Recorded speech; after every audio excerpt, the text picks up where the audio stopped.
Hello everyone, welcome back to our channel the Pooja Dubey 1311। फिर से हम कुछ नए रेलवे से रिलेटेड क्वेश्चन लेके आए हैं।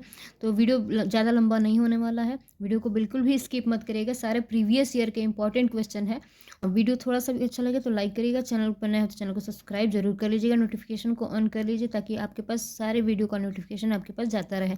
और अगर आप चैनल पर नए चैनल को सब्सक्राइब जरूर कर लीजिएगा। और प्लेलिस्ट बनी हुई है रेलवे से रिलेटेड, तो उसको जाके विजिट करके आप प्रीवियस सारे क्वेश्चन देख सकते हैं। चलिए स्टार्ट करते हैं। सबसे लंबे लिखित संविधान वाला देश कौन सा है? सबसे लंबे लिखित संविधान वाला देश कौन सा है? आंसर हो जाएगा भारत। आपका टाइम थोड़ा सा भी वेस्ट नहीं होगा, सीधे क्वेश्चन और आंसर आपको मिलेंगे। नेक्स्ट है, न्यायालय के प्रारंभिक क्षेत्राधिकार से क्या तात्पर्य है? न्यायालय के प्रारंभिक क्षेत्राधिकार से क्या तात्पर्य है? तो आंसर हो जाएगा कि न्यायालय के प्रारंभिक क्षेत्राधिकार से तात्पर्य पहली बार मामले की सुनवाई की योग्यता से है। पहली बार मामले की सुनवाई की योग्यता से मतलब सीधे मामले की सुनवाई ही यहाँ पे हो जाती है। गोवा की स्वीकृत राजभाषा कौन सी है? या फिर गोवा की मतलब राजभाषा कौन सी है? आंसर सेम होगा, कोंकणी। गोवा की राजभाषा कौन सी है? कोंकणी। भारत में सबसे अधिक व्यय किस चीज़ पर होता है? भारत में सबसे अधिक व्यय मीन्स खर्च किस चीज़ पर होता है?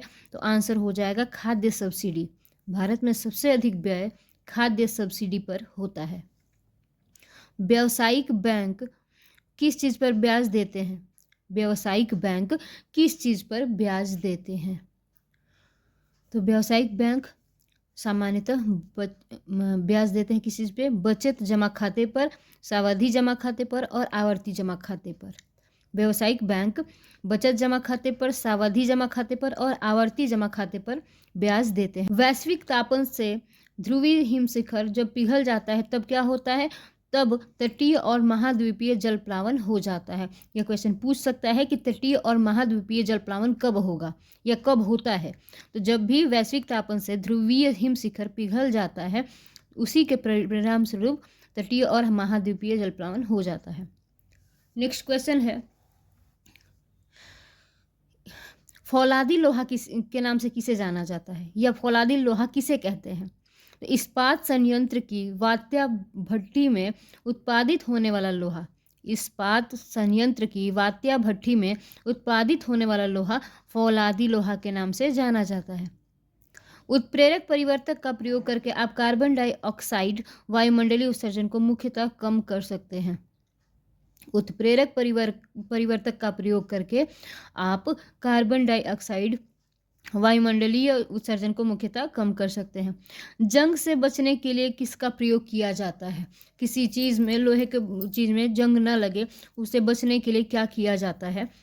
तो जंग से बचने के लिए लोहे व इस्पात पर कलई चढ़ाने के लिए जस्ते का प्रयोग किया जाता है। किस चीज़ का प्रयोग किया जाता है? जस्ते का प्रयोग किया जाता है कलई चढ़ाने के लिए।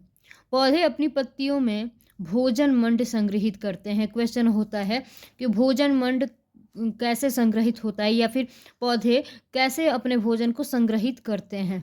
तो पौधे अपनी पत्तियों में भोजन मंड संग्रहित करते हैं। अच्छे स्वास्थ्य के लिए वसा की मात्रा कितनी होनी चाहिए? अच्छे स्वास्थ्य के लिए वसा की मात्रा कितनी होनी चाहिए? तो छोटी मात्रा में भी अगर वसा है तो आदमी स्वस्थ रह सकता है। हड्डियों और दांतों की संरचना के लिए क्या आवश्यक है? हड्डियों और दांतों की संरचना के लिए क्या आवश्यक है? तो कैल्शियम। नेक्स्ट क्वेश्चन है, वह प्रक्रिया जिसका प्रयोग पौधे रात में ऊर्जा प्राप्त करने के लिए करते हैं क्या कहलाता है? वह प्रक्रिया जिसका प्रयोग पौधे रात में ऊर्जा प्राप्त करने के लिए करते हैं क्या कहलाता है? तो दहन कहलाता है। वह प्रक्रिया जिसका प्रयोग पौधे रात में ऊर्जा प्राप्त करने के लिए करते हैं क्या कहलाता है? दहन। ठीक है। नेक्स्ट क्वेश्चन है, कुछ पूर्वी देशों द्वारा भोजन खाने के लिए प्रयोग में आने वाली लकड़ी की स्टिक्स क्या कहलाती है? या तो ये क्वेश्चन पूछ सकता है या ये पूछ सकता है कि चॉप स्टिक्स किसे कहते हैं? तो वह कुछ पूर्वी देशों द्वारा भोजन खाने के लिए प्रयोग में लाई जाने वाली लकड़ी की स्टिक्स क्या कहलाती है? चॉप स्टिक्स कहलाती है। लकड़ी की स्टिक्स को ही चॉप स्टिक कहते हैं और पूर्वी देशों में उससे भोजन खाया जाता है। शैवाल किसे कहते हैं? शैवाल किसे कहते हैं? या क्वेश्चन ये पूछ सकता है कि नदियों, तालाबों आदि में पाए जाने वाले जलीय हरे पौधों को क्या कहते हैं? दो टाइप से इस पे क्वेश्चन बन सकता है। पहला बन सकता है कि नदियों, तालाबों आदि में पाए जाने वाले जलीय हरे पौधे क्या कहलाते हैं, या सेम क्वेश्चन को घुमा के पूछ सकते हैं कि सवाल किसे कहते हैं।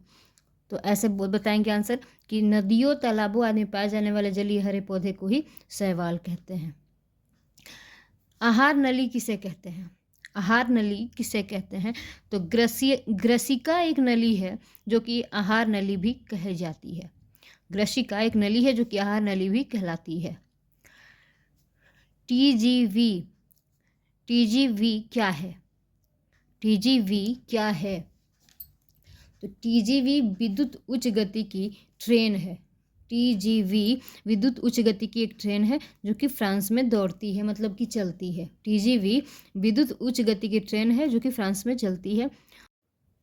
नैनो तकनीक एक तकनीक है जो लघुकरण से संबंधित है। नैनो तकनीक एक तकनीक है जो लघुकरण से संबंधित है। डिस्क ऑपरेटिंग सिस्टम, जिसको कि DOS के नाम से भी जानते हैं, वो क्या है? तो कंप्यूटर में डिस्क ऑपरेटिंग सिस्टम, जिसको कि DOS भी कहते हैं, एक प्रोग्राम है जो कंप्यूटर के सभी बुनियादी प्रचालनों को नियंत्रित करता है।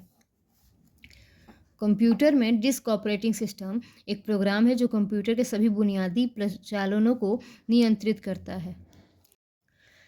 राष्ट्रीय स्वास्थ्य नीति के अंतर्गत भारतीयों की औसत उम्र कितनी कर दी गई है या कितनी निर्धारित कर दी गई है? तो आंसर हो जाएगा 67.5, 67.5 से बढ़ाकर 70 ईयर्स कर दी गई है। नेक्स्ट क्वेश्चन है, 14वां प्रवासी भारतीय दिवस कब और कहाँ पे संपन्न हुआ? 14वां प्रवासी भारतीय दिवस कब और कहाँ संपन्न हुआ? तो 14वां प्रवासी भारतीय दिवस 7 से 9 जनवरी के बीच 2017 में बेंगलुरु में संपन्न हुआ।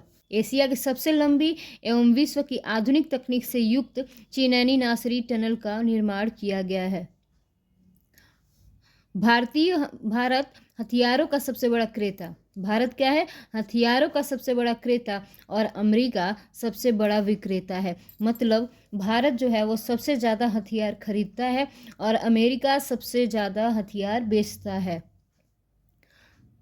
कोलकाता में मदर टेरेसा द्वारा स्थापित the home for the dying Nirmal Hriday नाम से पुकारा जाता है।